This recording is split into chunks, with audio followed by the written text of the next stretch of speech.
Well, hello, this is David Beere again, and I've got some helpful tips for the first-time home buyer. So if this is your first time buying a house, there's some things that you're going to want to consider even before you do your loan application and you go down that whole road of getting everything qualified. First is when you find the right house, you're going to want to be your own inspector. Because part of the process is you put down a $100 option period, and then you have an inspector come out and he'll inspect the house and look it over to make sure all the facilities and systems are working properly. Now that inspector is going to run you about $500. So just right off the bat, you're going to be all in for $600, $700 depending on the size of the house. Not to mention the loan application fees and things like that. So let's just see what things you want to look for before you make a commitment like this. Okay, so once you found the house online that fits your needs, bedrooms are down or bedrooms are up, or whatever the scenario is that you want your family to experience in the next 4 or 5 years, when you first show up to the house, you're going to want to take a quick walk around the house and just look it over. There are some telltale signs of foundation movement that would be a total deal killer if you see them. Now this house doesn't have those same signs, but I do want to show you what to look for. And the first is, you're going to want to look at that air conditioner unit. Now again, that's not going to be a deal killer, but look how old these things are. See, now those air conditioning units are going to run you, when it's time to replace, and it looks like these are going to be needed to be replaced fairly soon, next couple of years anyway. It's going to be about $8,000 a piece if you're buying American made, about $4,000 a piece if you're buying something from China. Then the second thing is you want to look at the lines on the bricks. See how they're straight all the way down as far as the eye can see? That's a very good sign. That's something that means the house foundation's in really good shape. Now if we take a little look here, look down at this part here. This here, that's not such a big deal. That's just kind of cosmetic. And your inspector will be able to tell you more, because again, this is not an official inspection, but it's something you're going to want to look at before you make your commitment to do that initial investment. Now here's what I'm looking at. This is the seam of the house, and every house has it. Some houses have 2 of them. You want to see how straight that is all the way up? Okay, that's a really good sign. If it is smaller at the bottom and it starts to expand up, that means your house is actually coming apart at the seams, if you will. And that's never going to be good, because you can't get it back together. All you can do is do your best at stopping it from getting any worse. And if you're just about to buy the house, why would you want to take on such a challenge? Then the next thing I'd like to talk to you about is the fencing. Not a lot of people pay attention to the fencing, but if you price out fences, you're going to see that this can be pretty expensive. So look at this fence. This all needs to be replaced. And if I were buying this house, that is something I'd want to put in, not in the offer, but it's want to be something you would consider before making a full price offer or any offer. And here's another example of what we're talking about. This here. See, this fence has definitely seen its better days. Now, while I'm here in the backyard of this house, let's take another look at this. See the way this yard is lined out? All the shade is at that end of the house, and that's a good thing because you're going to want as much shade as possible.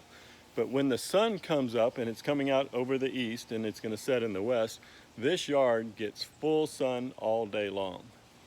Full sun all day long, it's going to be really hard to keep that yard alive.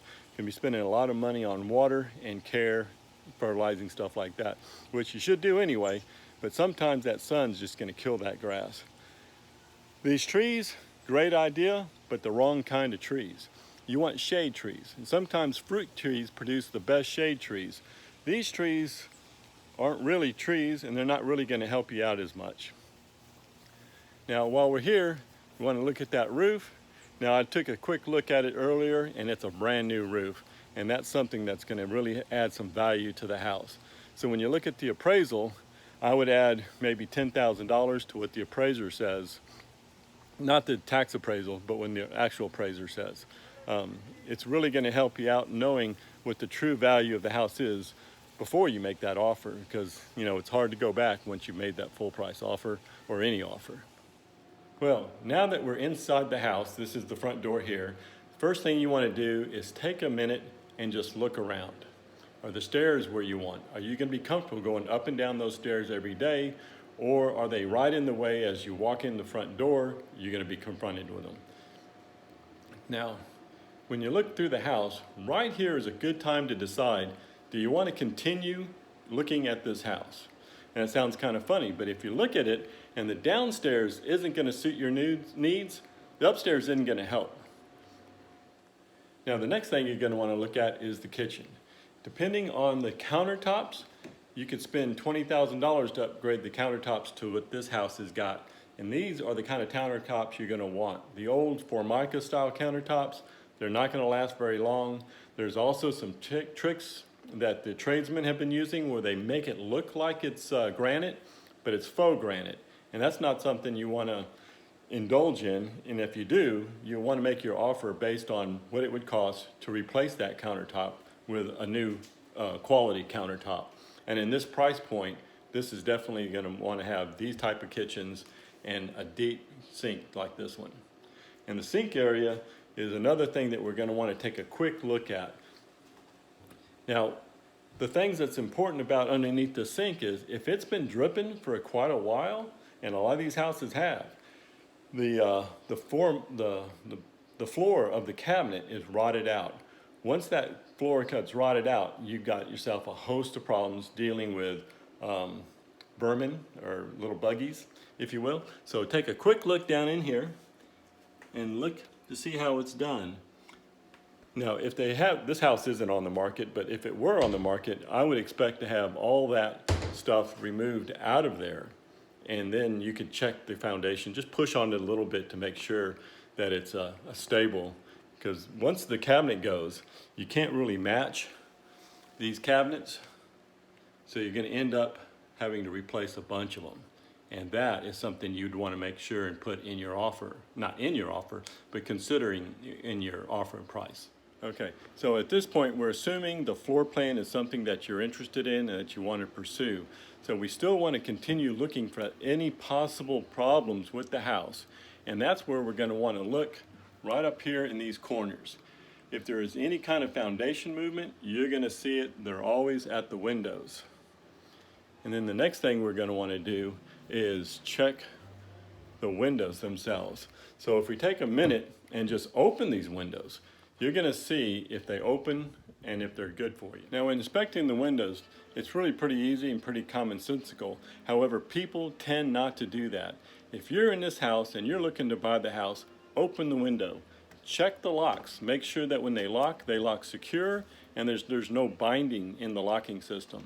If there is some binding, then it says that you have a little bit of foundation. The second thing is, how easily do these windows open? Do they open all the way up? Do they stay secure? Which this house does. It's actually a really good house, and I'm enjoying showing this house to you guys. The other thing you want to look at is any kind of fogging. If these windows are going to start fogging on you, if there's one or two of them, then the rest of them are going to follow suit. And you can really spend $25,000, $50,000 replacing windows in your house. So once again, not a deal breaker, but it is definitely something you're going to want to consider when it comes time to setting an offering price. Now, there's another thing that not a lot of people consider doing, but I would highly recommend it. It's go up in the attic.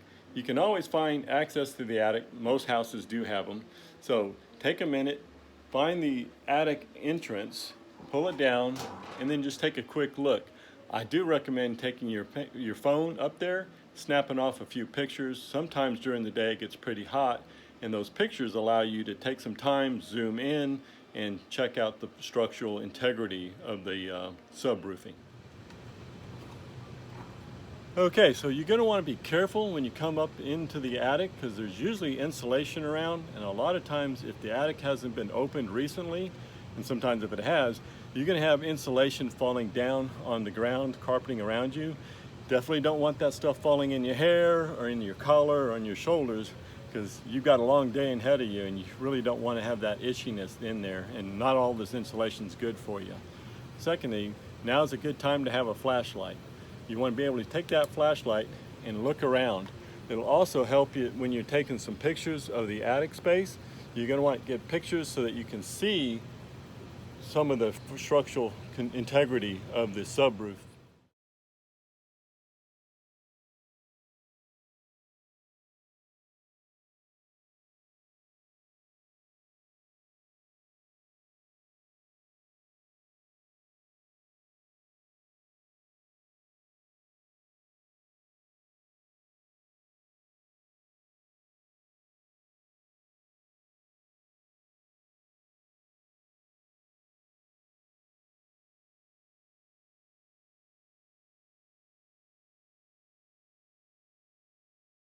Now that you're back downstairs in the air-conditioned space, you can take a minute, look through those pictures, especially if there's something that you saw, you noticed where the boards weren't structurally sound or something that you might be concerned with. Now, if you do see something like that, don't hesitate to send me those pictures, and I'd be happy to discuss that situation with you. But as you saw in this house, everything's in good shape up there. I don't know why the air conditioner cover was been removed or worked on, but the age of this air conditioner, I'm sure that they've done some good maintenance on it, and they just didn't put that cover back on there.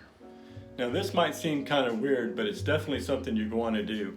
If you're going to be placing an offer on this house, you're going to want to make sure that the flooring is in good shape.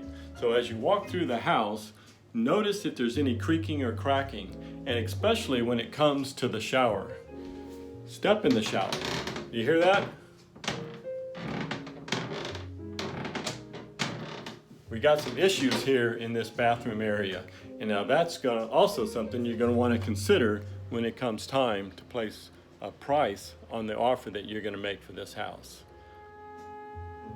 So another thing you're going to inspect, along with underneath the sink and the cabinetry, just like in the kitchen, you're going to want to look underneath that bathroom sink, look at the cabinetry, make sure that it's not been water damaged.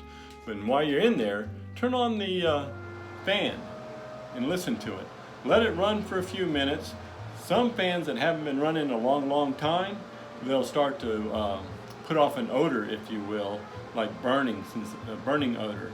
And that's definitely something that's telling you the motor's either burned out, the bearings are going out, and it's not a big ticket item, but it's definitely something you're going to want to make sure and know before you place the offer on this house.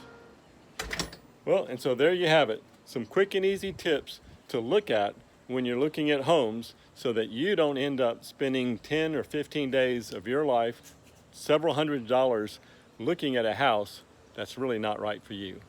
I'm David Beere with Texas Premier Realty, and I appreciate your time.